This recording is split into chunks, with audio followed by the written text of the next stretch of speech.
ये आदमी अपनी मरी हुई वाइफ को वापस लाने के लिए किसी दूसरे डायमेंशन का रास्ता खोलता है। इनफैक्ट उसने तो एक प्राचीन आइलैंड भी ढूंढ लिया था जहाँ ये पॉसिबल है, लेकिन इन चीजों की वजह से इतनी काली शक्तियां जिंदा हो जाएंगी किसी ने अंदाजा भी नहीं लगाया था। इस एडवेंचरस कहानी की शुरुआत होती है क्वीन हिमुको के बारे में बताते हुए, जो एक समय पर पूरी दुनिया पे रूल किया करती थी। कहा जाता था कि क्वीन हिमुको के पास इतनी काली शक्तियां थी कि वो रियलिटी को ही पूरी तरीके से चेंज कर सकती हैं। समय के साथ खेलना या फिर टाइम ट्रेवल करना, ये सारी चीजें वो बड़ी आसानी से कर लेती और इन्हीं काली शक्तियों की मदद से उन्होंने पूरी सत्ता स्थापित की होती है। लेकिन समय के साथ साथ उनका एग्जिस्टेंस खत्म होने लगा। लेकिन अभी लोगों का यही मानना है कि भले ही आधुनिक समय आने के बावजूद भी क्वीन हिमुको और उसकी पूरी काली शक्तियां एक आइलैंड पर छुपी हुई हैं। हमें तो रिचर्ड नाम के एक वैज्ञानिक के बारे में भी बताया जाता है जो इन चीजों पर रिसर्च करते हुए गायब हो गया था। अब हमें कुछ समय बाद रिचर्ड की बेटी दिखाई जाती है जिसका नाम एना था। एना तो रिंग के अंदर फाइटिंग प्रैक्टिस कर रही थी जिसमें कि उसका ओपोनेंट उसे काफी टक्कर देता है। लेकिन एना कॉम्बैट फाइटिंग और कई सारी चीजों में बहुत ही अच्छी थी। वो अपनी सारी ट्रेनिंग खत्म करके पार्ट टाइम जॉब करने चली जाती है। अब एना सीधा वहाँ से पहुंचती है अपने सारे दोस्तों के पास जो कि चिल कर रहे थे। बात करने पर पता चला कि वो किसी कंपटीशन के बारे में बात कर रहे हैं जिसमें काफी ज्यादा प्राइस पूल मौजूद है। एना के पूछने पर उन्होंने कहा कि एक ऐसी फॉक्स रेस होती है जिसमें कि साइकिलिंग की जाती थी और जो मेंबर पार्टिसिपेट करेगा उसे कई सारे फॉक्स पकड़ने की कोशिश करेंगे। साइकिल पर पेंट लगा होगा जिससे कि वो फॉलो कर सके और अगर वो पेंट खत्म होने से पहले किसी के पकड़ में नहीं आई तो वो चैलेंज जीत जाएगी। इससे बहुत ही ज्यादा पैसे मिलने वाले थे। अब उन सभी को पता था कि एना बहुत ही अच्छी साइकिलिंग करती है, तो इसीलिए वो उसे रिक्वेस्ट करने लगे कि तुम इसमें पार्टिसिपेट करो। कुछ समय बाद एना भी इस बात के लिए राजी हो गई थी। तो अब होना क्या था, वो चल पड़ी उस कंपटीशन में पार्टिसिपेट करने के लिए। चैलेंज अब चालू भी हो चुका था जिसमें कि एना आगे निकल गई साइकिलिंग करते हुए और उसके साइकिल पर वो कलर गिरते जा रहा था। कई सारे फॉक्स लगातार उसका पीछा करने लगते हैं, लेकिन एना की स्पीड उनसे बहुत ही ज्यादा थी। वो बहुत तेजी से आगे बढ़ती चली गई और उनसे बचने के लिए एक ट्रक के ऊपर चढ़ जाती है। बहुत सारे लोग अलग अलग टेक्निक ट्राई करके एना को पकड़ने की कोशिश करते हैं, लेकिन एना अनबीटेबल थी। उसने अपनी साइकिलिंग की ऐसी स्किल्स दिखाई जिससे कई लोग तो नीचे गिर जाते थे। गार्डन के रास्ते से भी कई लोग उसका पीछा कर रहे होते हैं, पर एना उन्हें भी चकमा देकर मेन रोड पर आ गई। अचानक अब एना की नजर एक आदमी के ऊपर जाती है। वो सेम टू सेम उसके फादर रिचर्ड जैसे लग रहे थे जो 5 साल पहले गायब हो चुके हैं। एना का उसी मोमेंट पर ध्यान भटक गया और उसकी साइकिल जाकर पुलिस की कार से टकरा जाती है। कोइंसिडेंट देखो कि उसे टकराना था तो पुलिस वालों की कार के साथ ही। सभी पुलिस वाले अब एना को पकड़कर अपनी हिरासत में ले लेते हैं। थोड़ी ही देर में एना के फादर की सेक्रेटरी जिसका नाम लारा था वो वहाँ पहुंच जाती है। लारा तो अभी भी एना को बता रही थी कि तुम्हारे फादर भले से गायब हो चुके हैं, लेकिन उनकी पूरी प्रॉपर्टी तुम्हारी है। तुम्हें सिर्फ उन्हें क्लेम करना है और ये डिक्लेयर करना है कि तुम्हारे फादर मर चुके हैं। अगर ऐसा नहीं हुआ तो कोई भी उनकी प्रॉपर्टी ले सकता है। लेकिन एना अपने फादर से बहुत ही डिसअपॉइंटेड थी। वो समझ ही नहीं सकती कि इस तरीके से उसके फादर कहाँ गायब हो गए और वो जिंदा भी है कि नहीं उसे अंदाजा ही नहीं था। इसीलिए एना अपने फादर की सारी प्रॉपर्टी को एकदम से ठुकरा देती है। लेकिन इस जगह पर एना को अपने फादर का एक विजन आता है। जब एना छोटी हुआ करती थी तो रिचर्ड ने उसे एक लॉकेट दिया था। ये लॉकेट बहुत ही प्रीशियस होता है और उन्होंने इस लॉकेट के बारे में प्रॉपर्टी ये बताई कि अगर तुम इसे लेकर किसी पर्सन के बारे में याद करोगे तो लॉकेट की पावर दूसरे पर्सन को ये एहसास दिलाएगी कि तुम उनके बारे में सोच रही हो। और अभी भी उसके फादर द्वारा दिया गया ये लॉकेट एना के पास होता है। एना कहीं न कहीं अपने फादर से बहुत प्यार भी करती थी, इसीलिए अब उनकी सेक्रेटरी के समझाने के बाद वो कंपनी में चली जाती है उन सारी चीजों को क्लेम करने के लिए। उसे एक पेपर पे सिग्नेचर करना होगा जिससे ये क्लियर हो जाएगा कि उसके फादर मर चुके हैं और उसकी बची हुई सारी प्रॉपर्टी और पैसे एना के नाम हो जाएंगी। उस जगह पर तो एना के फादर का लॉयर भी मौजूद था जो साइन करने से पहले एना को उसके फादर रिचर्ड का एक ऑब्जेक्ट देता है। ये आखिरी निशानी उन्होंने अपनी बेटी के लिए रखी थी। लॉयर ने जब उस एंशिएंट ऑब्जेक्ट को एना को प्रोवाइड किया तो एना उसे सॉल्व करने लगी, क्योंकि वो एक पजल होता है और उसके बीचों बीच कोई चीज छुपा कर रखी जाती थी। उसकी एक चाबी भी होती है जिसकी मदद से एना उसे खोलने में भी कामयाब हो गई और उसे बीचों बीच एक पेपर का टुकड़ा मिलता है। पेपर में उसके फादर ने लिखा था कि मेरे फाइनल डेस्टिनेशन का पहला लेटर चेक करो। इसके ऊपर थोड़ा सोचने के बाद एना को पता चल गया कि फाइनल डेस्टिनेशन मींस कॉफिन, यानी जहां उसके फादर रिचर्ड के फ्यूनरल किए गए थे। एना बिना कुछ सोचे समझे सीधा उस जगह पर चली जाती है और अपने फादर के कॉफिन को लोकेट करती है। यहाँ पर भले ही रिचर्ड की डेड बॉडी नहीं मिली थी, लेकिन कई लोगों ने ये पहले ही बोल दिया था कि वो मर चुके हैं और उनका दिखाने के लिए फ्यूनरल भी कर दिया गया। जैसे ही अब एना अपने फादर के फर्स्ट लेटर की तरफ बढ़ती है तो वहाँ पर एक बटन था। उस बटन को दबाने पर एक चाबी वाला सॉकेट आ जाता है। एना के पास पजल की तो होती ही है, तो वो उसकी मदद से ओपन करने लगी। लकीली वो काम कर जाता है और साइड में मौजूद एक दरवाजा ओपन हो गया था। देखने से लग रहा था कि ये कोई सीक्रेट एरिया है। एना के अंदर जाते ही वो एकदम शॉक रह जाती है, क्योंकि चारों तरफ एंशिएंट चीजें रखी गई थी, जैसे कि कोई हिडन रिसर्च सेंटर, और ये सब उसके फादर रिचर्ड का हुआ करता था। एना अपने फादर की हर एक चीजें उस जगह पर देख पा रही होती है, उनके नकली पासपोर्ट और बहुत सारी रिसर्च। थोड़ा वहां जाकर देखने पर उसे एक कैमरा भी मिल जाता है जिस पर प्ले मी लिखा हुआ था। ऑन करने पर एना नोटिस करती है कि उसके फादर की वीडियो चल रही है और उसके फादर शायद जानते थे कि उसकी बेटी ढूंढते हुए यहाँ आएगी जरूर। कैमरा में तो अब रिचर्ड ने बताना स्टार्ट किया कि जब उसकी मदर मर चुकी थी तो वो एकदम अकेला हो गया। इसीलिए रिचर्ड ने कुछ ऐसी चीजें पता की जिससे कि वो किसी दूसरे डायमेंशन में जाकर अपनी वाइफ को लेकर आ जाए। उसने कई साल इन चीजों में लगा दिए और आखिरकार उसे वो चीज मिल भी गई। रिचर्ड एक आइलैंड की बात कर रहा था जो कि हिमिको नाम के एक एंशिएंट लेजेंड का होता है। उस आइलैंड का नाम येमेटाई था, जहाँ जाने के बाद रिचर्ड कभी वापस ही नहीं लौटा। उस जगह पर एक बॉक्स भी रखा होता है जिस पर हिमिको लिखा था। एना खुद को रोक नहीं पाती उन चीजों को देखने से, तो वो तुरंत ही सारे ऑब्जेक्ट निकाल कर चेक करती है। उस जगह पर तो आइलैंड के मैप्स भी बने हुए थे जो कि रिचर्ड ने क्रिएट किए हैं। साथ ही साथ उन चीजों से ये भी प्रूफ हो जाता है कि रिचर्ड उसी आइलैंड पर गया है। एना के मन में थोड़ी सी खुशी होने लगी कि शायद हो सकता है कि उसके फादर वहीं मौजूद हो, लेकिन वहां पर जाना बहुत ही खतरनाक लग रहा था। अब तो एना ने भी अपने फादर रिचर्ड के बारे में काफी इन्फॉर्मेशन निकाल ली थी, यानी अब वो अपना मन बना लेती है कि वो उस आइलैंड पर जाएगी और अपने फादर के बारे में पता करेगी। एना ने अपने फादर के डेथ सर्टिफिकेट पे साइन नहीं किया था, यानी तब तक उसके फादर द्वारा छोड़ी गई चीजों पर उसका हक नहीं बनता। ऑब्वियस बात थी कि एना को ट्रैवलिंग के लिए पैसों की जरूरत है, तो उसने बचपन में अपने फादर द्वारा दिया गया वो एंशिएंट लॉकेट गिरवी रख दिया। उन्हीं पैसों से ट्रैवल करते हुए वो सीधा पहुंच जाती है हांगकांग। अपने फादर के लेटर्स के अंदर उसने एक नाम देखा था जो एक कैप्टन का होता है, यानी हो सकता है कि रिचर्ड अपने सफर पर उसी कैप्टन के साथ गया होगा। इसीलिए एना उसी नाम के आदमी को ढूंढने लगती है चारों तरफ। वो तो एक बंदरगाह के पास आ चुकी थी जहाँ कई सारी बोट्स और बड़ी बड़ी नाव होती है। हांगकांग तो इन्हीं चीजों के लिए बहुत ज्यादा फेमस है, लग्जरी लाइफ और याचिंग।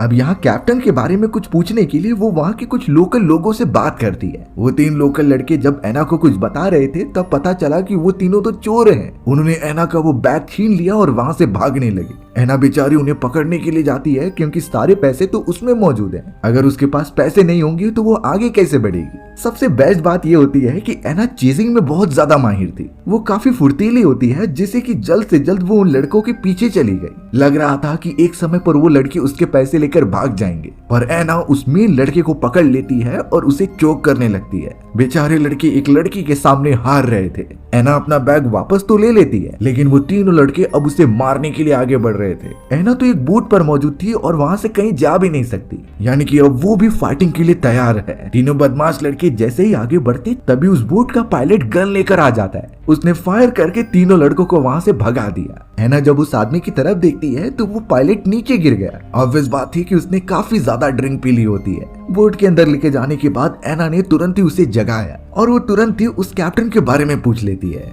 उस पायलट का नाम लियो था और कैप्टन का नाम सुनकर वो एकदम चौंक गया, क्योंकि वो तो उसके फादर होते हैं। एना तो यहाँ लियो को सारी बातें समझाने लगी कि मेरे फादर एक मिशन पर निकले थे कई साल पहले और वो कैप्टन के साथ ही आगे बढ़े होते हैं, पर वो वहां जाने के बाद मिसिंग है। लियो भी क्लियर करता है कि उसके फादर भी आज तक नहीं आए। तो अब यही समझा जा सकता था कि एना के फादर और लियो के फादर दोनों एक साथ ट्रेवल किए थे। वो एक साथ उस आइलैंड पर गए और वापस नहीं लौटे। तो अब ये क्लियर है कि उन दोनों को ही मिलकर इस रिसर्च को आगे बढ़ाना चाहिए और अपने खोए हुए फादर के बारे में पता लगाना चाहिए। एना जब अपने फादर द्वारा बनाए गए मैप को ओपन करती है लियो को दिखाने के लिए, तो लियो उन चीजों को समझ गया था कि ये कहाँ मौजूद है। उसने तुरंत ही इस बात के लिए मना कर दिया, क्योंकि ये डेड सी के बीचों बीच मौजूद आइलैंड है। वहां जाना मतलब मौत को चेतावनी देना। वैसे भी लियो अपने फादर के बारे में भूल चुका है, पर अब जैसे ही लियो अपने और अपने फादर की फोटोज देखता है तो उसके अंदर एक इमोशन जागने लगा, यानी कि वो साफ साफ झूठ बोल रहा है। उसका भी मन है अपने फादर के बारे में पता लगाने के लिए।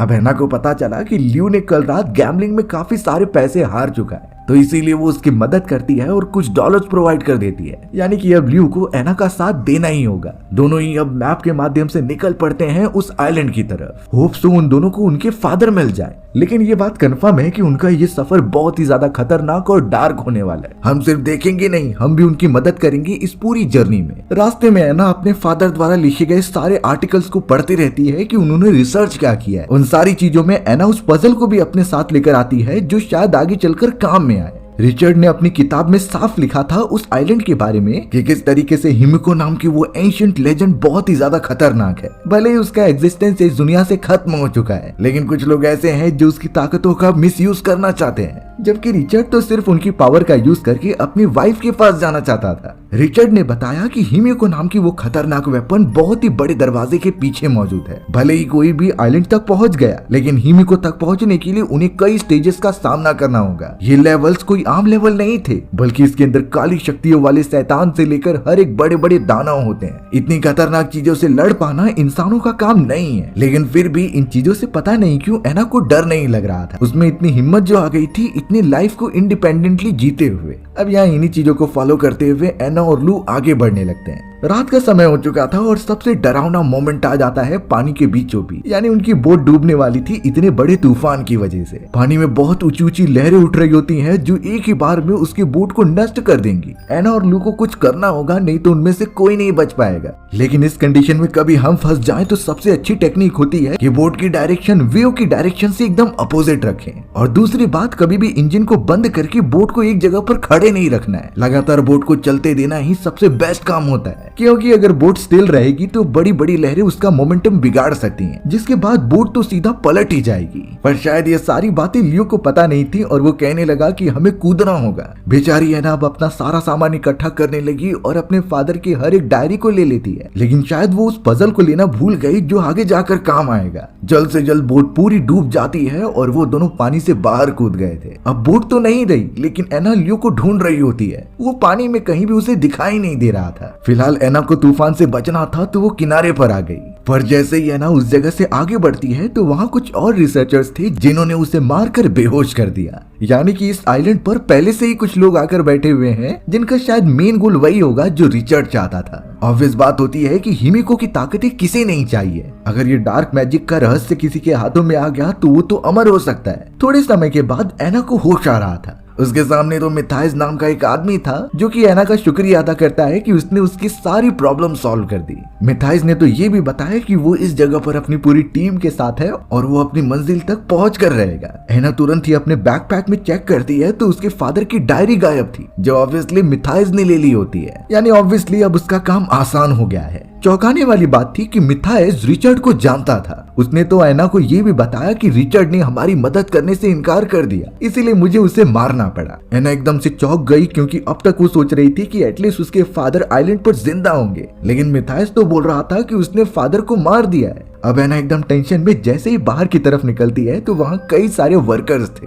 वो वर्कर्स तो बड़े बड़े माउंटेन तोड़ रहे होते हैं बॉम्ब्स की मदद से। पता नहीं उनकी कौन सी डीप रिसर्च चालू है। एना जब वहाँ से बाहर निकलती है तो उसे बंदी बना लिया गया बाकियों की तरह। एना की नजर लियो के ऊपर भी गई जो बचकर यहाँ पर आ गया था और उसे भी एक वर्कर की तरह काम कराया जा रहा था। लियो और एना दोनों ही मजबूर थे और कुछ कर नहीं सकते। मिथाइस के पास अब रिचर्ड की डायरी मौजूद थी और वो उसे देखकर पूरा पता लगा लेता है कि हिमिको नाम का वो खजाना कहाँ पर मिलेगा। यानी इन सभी लोगों को ये लग रहा था कि वो चीज एक खजाना है। तो अब बिना देरी किए वो अपनी पूरी टीम को उस जगह पर लेकर जाने लगता है। रास्ते में लियो और एना बात करते हैं कि ये सारे वर्कर्स अलग अलग टाइप के टेररिस्ट या फिर वो क्रिमिनल्स हैं जिनके ऊपर क्रिमिनल चार्जेस लगे हुए हैं और शायद वो इस जगह पर इसीलिए काम कर रहे हैं ताकि उन सभी से बचा जा सके। कई घंटों तक फॉरेस्ट में लगातार ट्रेवल करते हुए अब वो चट्टानी वाले इलाकों तक पहुंचते हैं और मिथाइस अंदाजा लगा रहा था कि यहीं से अंदर घुसने का रास्ता होगा। अब वहाँ मौजूद सारे वर्कर्स से काम कराया जा रहा था बहुत बुरी तरीके से। उनमें से एक बूढ़ा आदमी काफी घायल हो जाता है और काम नहीं कर पा रहा था, इसीलिए उसे देखकर लियो और एना उसके पास जाने लगे। पर मिथाइस के बाकी सोल्जर्स उन्हें दूर रहने के लिए कहते हैं क्योंकि इस पूरे प्रोसेस में अगर कोई वर्कर्स काम करने लायक नहीं रहेगा तो उसे मार दिया जाएगा। एना बार बार इंसिस्ट कर रही थी कि उनकी हालत बहुत खराब है। तब उस मोमेंट पर एंट्री होती है मिथाइस की, जिसने तुरंत ही बिना सोचे उस आदमी को गोली मार दी। लियो और एना इससे बहुत गुस्सा हो जाते हैं और उस आदमी को मारने लगते हैं। एना को अच्छा मौका मिला तो वो उस जगह से भागने लगी। कई लोग उसके ऊपर फायर कर रहे थे, बट लियो मदद करता है उन सभी का ध्यान गुमराह करने के लिए। मिथाइस भी लगातार शूट करते जा रहा था एना की तरफ, पर एना सीधा फॉरेस्ट वाले एरिया से भागते हुए एक लकड़ी के टुकड़े पर आ गई थी। ये टुकड़ा दो पहाड़ियों के बीच में जुड़ा हुआ था और नीचे की तरफ बहुत सारा पानी बह रहा होता है। एना बिना डरे आगे तो बढ़ती है, लेकिन मल्टीपल फायर करने की वजह से वो लकड़ी टूट गई। उतनी ऊंचाई से एना नीचे गिरती है और पानी में आगे बहने लगती है। अब ऐसे सिचुएशन में जल्द से जल्द पानी से बाहर निकलने का ट्राई करना चाहिए, क्योंकि पानी का बहाव अगर लगातार तेज हो रहा है तो इसका मतलब समझ जाओ कि थोड़ी देर में वाटरफॉल आने वाला है। होता भी ऐसा ही है और एना किसी चीज को होल्ड करने की कोशिश कर रही थी। लकीली वहाँ पर एक बहुत ही पुराना प्लेन का मलबा होता है जिससे वो पकड़कर उसके ऊपर चढ़ जाती है, बट बहुत ही ज्यादा पुराना होने के कारण उसकी विंग्स टूटने लगी। पानी का बहाव भी तेज हो चुका था, इसीलिए एना तुरंत ही बाकी वाले हिस्से पर कूद गई। उसका लक इतना ज्यादा बेकार होता है कि पूरी अब प्लेन ही ऊंचाई से नीचे गिरने लगी थी। एना जल्द से जल्द कुछ मदद की चीजें ढूंढ रही होती है और अच्छी बात हुई कि उसे एक पैराशूट मिल गया। पैराशूट खोलकर वो सेफली लैंडिंग तो करती है, लेकिन उसके पेट में एक टहनी घुस गई थी जिससे उसे बहुत दर्द हो रहा था।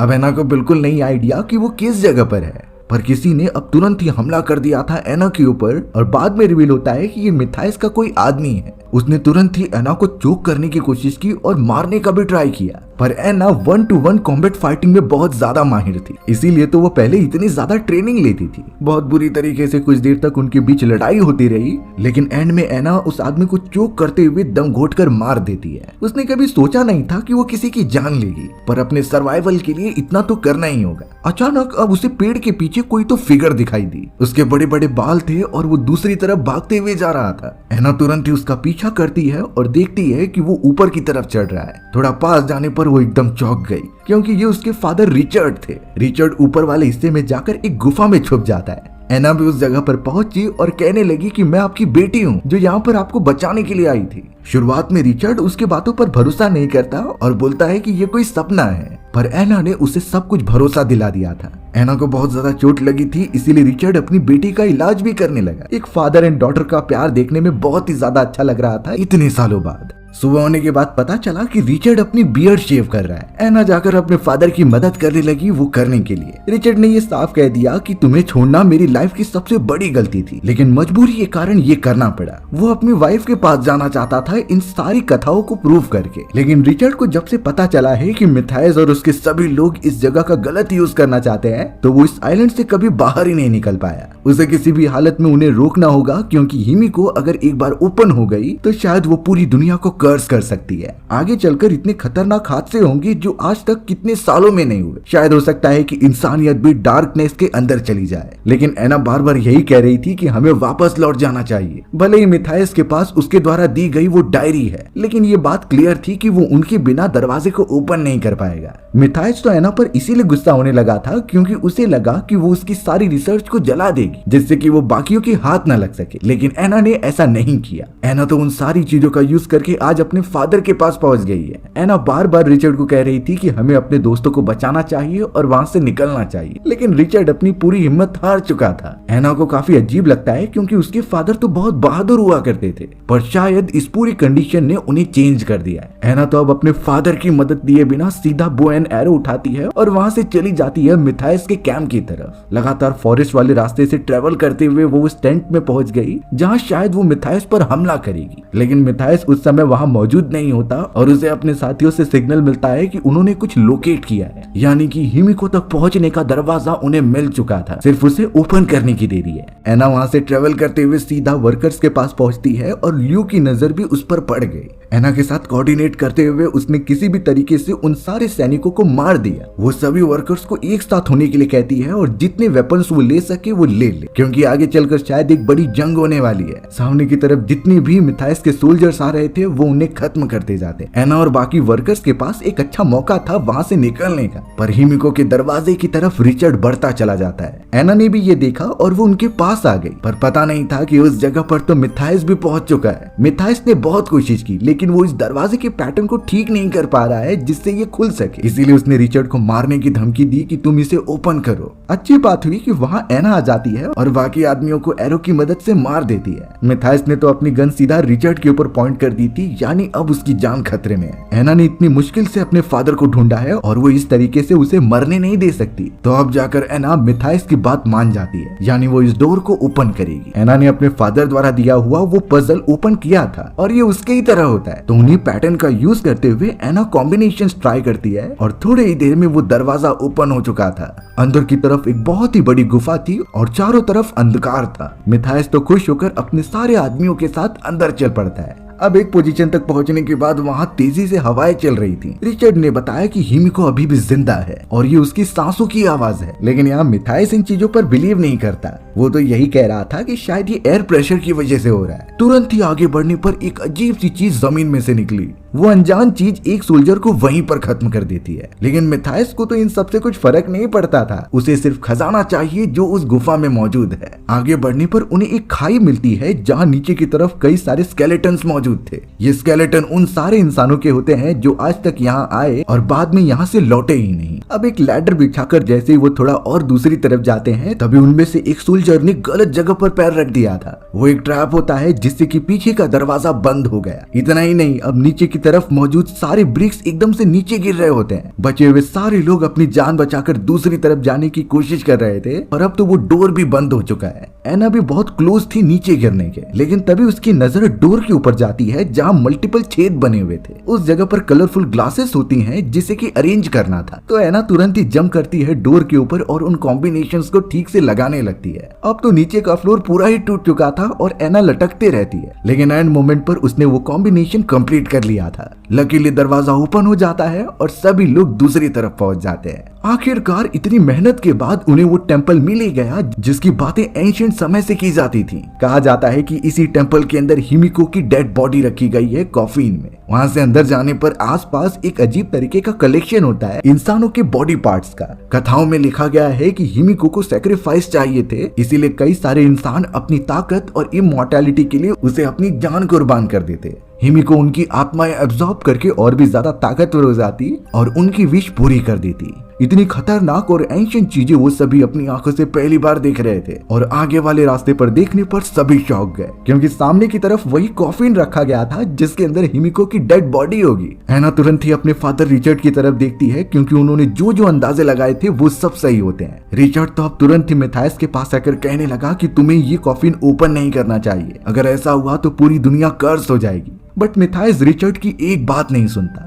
उसने तुरंत ही अपने आदमियों को कहा कि तुम कॉफिन हटाओ, और लिटरली हमें उस कॉफिन में हिमिको दिखाई जाती है जिसकी बॉडी अभी भी वैसी की वैसी ही थी, पर अचानक कॉफिन को हटाने पर वो चेंज होने लग जाती है। उसकी पूरी बॉडी गलने लगी और लग रहा था कि आसपास कुछ चेंजेस हो रहे हैं। अब एना ने जब दीवारों पर बने हुए चित्रों को देखा तो वो इतना तो समझ जाती है कि हिमिको बुरी नहीं थी। वो पूरी दुनिया को किसी से प्रोटेक्ट करना चाहती थी, इसीलिए उसने अपना सैक्रिफाइस दिया। उनका असली दुश्मन तो दूसरी दुनिया में मौजूद वो सारी आत्माएं हैं जो पोर्टल की मदद से हमारी दुनिया में इंटर करना चाहते थे। इसका अंदाजा एना लगाती है कि शायद हिमिको ने जानबूझकर अपनी सैक्रिफाइस दी और वो किसी चीज को होल्ड करके बैठी हुई है। रिचर्ड और एना दोनों मिलकर मिथाइस के लोगों को रोकते हैं, क्योंकि हिमिको की डेड बॉडी को अपनी पोजीशन से अलग करना बहुत ही खतरनाक है। पर मिथाइस के लोग कहाँ सुनने वाले हैं, वो तुरंत ही हिमिको की बॉडी को दूसरी तरफ करते हैं। अगले ही मोमेंट में हिमिको की बॉडी एकदम एक्टिवेट हो जाती है। सभी काफी डर गए, बट बाद में वो धीरे धीरे नीचे जाने लगी। मिथाइस तो यही बताता है कि इसमें लीवर सिस्टम लगाए गए हैं जो कि चेन के खींचने की वजह से ऊपर चली आती थी। इनसे डरने की हमें कुछ जरूरत नहीं।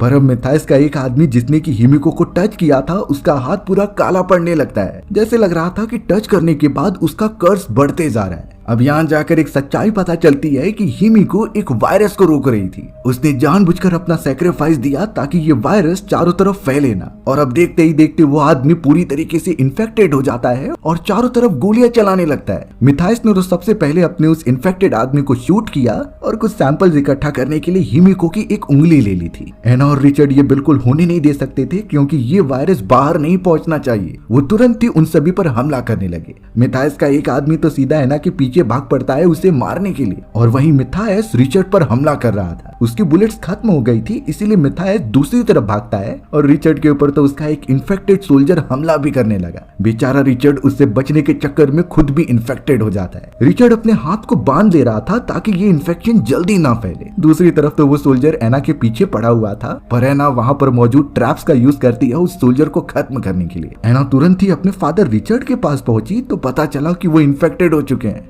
रिचर्ड एना को कहता है कि तुम किसी भी तरीके से मिथाइस को रोको, ये खतरनाक वायरस बाहर नहीं जाना चाहिए। रिचर्ड ने अपनी फेट एक्सेप्ट कर ली थी कि वो बच नहीं सकता, इसीलिए अब एना भी इन बातों को समझ जाती है और अपने फादर को गुड बाय कह के निकल पड़ती है मिथाइस को रोकने के लिए। मिथाइस तो उस लैडर पर था, पर एना बड़ी बहादुरी से उसे रोक कर मारने लगती है। उसने तो अब लैडर भी हटा दिया था ताकि कोई भी वहां से अब आ ना सके। दोनों के बीच कई देर तक कॉम्बैट फाइटिंग चलती रहती है, पर वहां रिचर्ड ने एक बॉम्ब ब्लास्ट कर दिया था जिससे काफी बड़ा धमाका होता है। इन चीजों से मिथाइस का ध्यान भटका और एना ने इसका फायदा उठाकर उसे मारना स्टार्ट किया। एना तो हिमिको का सैंपल लेकर सीधा मिथाइस के मुंह में डाल देती है, यानी अब मिथाइस भी इन्फेक्टेड हो चुका है। एना ने तुरंत ही उसे नीचे गिरा दिया था। अब वो पूरी गुफा एकदम से टूटने लग गई थी, यानी उसे यहाँ से बाहर निकलना ही होगा। एना तुरंत ही ट्रेवल करते हुए ओपनिंग तक पहुंची और सामने की तरफ लियो मौजूद था। लियो ने एना की मदद की और दोनों वहाँ से सही सलामत निकल जाते हैं। रेस्क्यू टीम भी वहाँ पर पहुंच गई थी। हमारी भी कहानी यही खत्म हो गई। सो व्यूअर्स, आपको ये स्टोरी कैसी लगी कमेंट सेक्शन में बताना भूलना मत। और अगर आपको मेरा एक्सप्लेनेशन 1% भी अच्छा लगा होगा ना, तो वीडियो को लाइक एंड चैनल को सब्सक्राइब जरूर कर देना। मिलते हैं इसी तरीके की मजेदार वीडियोस में, तब तक के लिए बाय बाय।